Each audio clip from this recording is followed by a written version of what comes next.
Hey everybody, it's Alan. If you're looking for an awesome subreddit story, then you are in the right place. Here I will show you the notorious and awesome stories across Reddit. Make sure to watch until the last one, because it's the most intense story I ever read. The first story was posted by a user named MaryBG. This happened to my dad in the 80s in communist Bulgaria. When the government had issues with the Turkish and changed their names, didn't let them in the ruling party, didn't let them guard the borders, and didn't let them to talk Turkish. There is also that teacher who hated my dad for being Turkish. Oftenly tried to get my dad in trouble, oftenly failed. That teacher also lived far away from that school, and the bus didn't go there. So he really needed his car. He was stupid enough to tell the class where he lived. Important later. A lot of my dad's classmates hated that teacher. So they gathered to break his lights with a slingshot. My dad was going home and went past them. The teacher saw them and they ran away, except my dad who was far away from them. And already going home. On the next day my dad was expelled for that. My granddad was angry. He had loads of wreckage and came up with a plan. He went to his house and saw damn fingerprints on the car. Without even trying to blame the other kids. The teacher straight away blamed my dad. My granddad in a fit of anger made Molotov and burned his car down. The teacher didn't show up in the school again. Since his car burned and lost his career. The only thing I heard from my dad is that the teacher was working as a trash collector. My granddad even threatened the other teachers' cars to be burned down if they didn't take my dad back for false accusations. They took him back. One of the user in the comments section said, "Russian Molotovs solve everything." For the OP story, I believe it does. OP, I definitely would not play games with your pops. The next story was posted by a user named Blue323's Day. Originally posted in Petty Revenge. Was recommended that I posted in Nuclear Revenge. Here's the obligatory intro paragraph. On Mobile, long time lurker, first post. Long wind up, revenge at the end. So basically, I moved into a 2-bed apartment 2 months ago. With Sarah and Jessica. Names changed. Now, Sarah is on the lease, Jessica is Sarah's girlfriend. And isn't on the lease. I pay 50%, Sarah pays 25%, and Jessica pays 25% of rent. Not my ideal situation, but I was desperate for roommates at the time. Fast forward 2 months, they're enormous slobs who never do anything, so I clean up after them all the time. I vacuum the living room, mop the kitchen, do dishes, etc. I buy most of the shared groceries and household items like TP, which the two of them plow through really quickly. Sarah has a cat in the apartment which is unauthorized and regularly has an unauthorized dog here too. Their rent is paid late and utilities on the last possible day. Also, the girls smoke copious amounts of blank. And while I don't care, I ask them to be respectful enough to air out the apartment. And keep the smoke out of my room. Now, last week blank goes south. Sarah and Jessica overheard me blank. About having to clean up after them. And after ignoring me for a few days, sent me a long text about how rude they considered that, etc. So I let out everything that was bothering me. And tell them that if they don't want to live with me, I'll gladly release them from the lease. Repay the deposit. And they can go. This causes them to freak out and they tell me. It's 2 against 1. We will force you to move. Ooh hell no. I blocked them on all forms of social media and means of communication.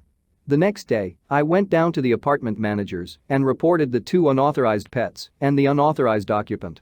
Written notices were given, Sarah and Jessica threw them straight in the trash. I return from a 4-day stay at my dad's and go straight to report the unauthorized occupant. Jessica. Who has already once been asked to leave. And both unauthorized pets. Which were supposed to be gone by now. Well, at this point Sarah and Jessica are getting pissed off. Jessica screams obscenities at me anytime I enter or leave my bedroom. Twice she spent a half-hour period pounding on my door and the walls of my room. She taunts me through the door. Trying to get me to open up. All of this is being quietly recorded on my phone while I still haven't said a word. So yesterday, I went back down to the office to finish securing my new apartment and to report more violations. When I came home, the chain lock was locked, so I had no way to get in. This is what I had been waiting for. Jessica taunts me again, on video, and then slaps my hat off my head, hitting me square in the forehead with the back of her hand. Bingo. The revenge. I call the cops, rat Sarah and Jessica out for being blank, get all their blank confiscated, and get a police report for battery. Come Monday, I'll be on my way to the prosecutor's office to press charges. The apartment managers will also be getting a copy of this report. Also, tomorrow is the last day to pay rent before it's late. Sarah and Jessica disappeared early this morning. If they don't pay rent, I'm gonna get them on the abandonment clause, finally get them evicted, and have the locks change. All before I move out tomorrow. It's 2 against 1? Think again. OP, that was the smartest way to get rid of a bad housemate. Thumbs up for you. The next story was posted by user named Throwaway, 1993, 14/24. 9 months ago. I have lived in an apartment complex in Lisbon, Portugal. The where is important. For the last 4 years. If anyone's from here, you'll know parking is hell. Fortunately, my building has a private garage. However, as is often the case, some parking places are more difficult to park in than others. I have one of the easier ones. Last year, I was offered a job abroad. And I took it. I thought I'd be nice, so I parked my car at my parents', where they have plenty of space. And left a notice in the building elevator. That went along the lines of, I'm the owner of 3B. And will be away for at least 6 months. Feel free to use my parking spot. I end up being away for longer, for almost a year. I came back to see my parking spot occupied. Which was okay, since I offered for it to be used. So I put another notice in the elevator, this time to say I was back and would use the parking spot again. I gave it 2 days and picked my car from my parents. I went into my garage. And my space was still being used. I had to park somewhere on the street. And decided to give it another day. The day after it was occupied again by the same car. I asked a couple neighbors. And then I figured it out. It belonged to a lady living 2 stories above me. I went up to talk to her. And she immediately got defensive and said that her parking spot is very difficult for her to park in.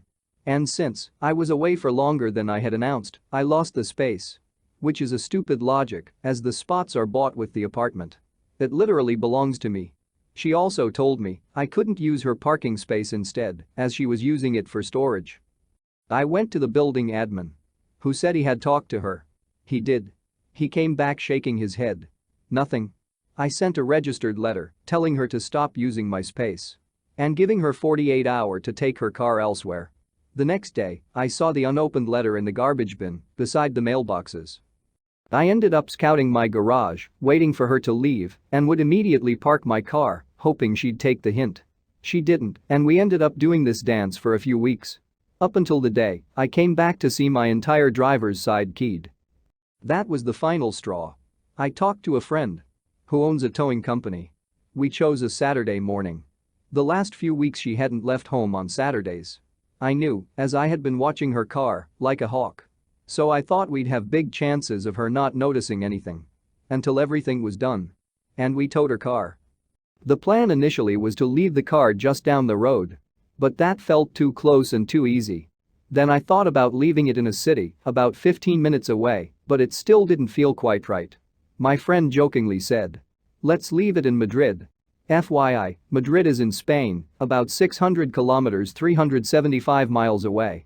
I knew he was joking, but Madrid did feel right. I asked if he had enough time. He had, so off we went. Once we got to Madrid, we went out for lunch, strolled around the city, and waited until it got dark and the streets empty. In the meantime, we had already decided on where to leave the car. A handicapped parking close to a police station. And so we did.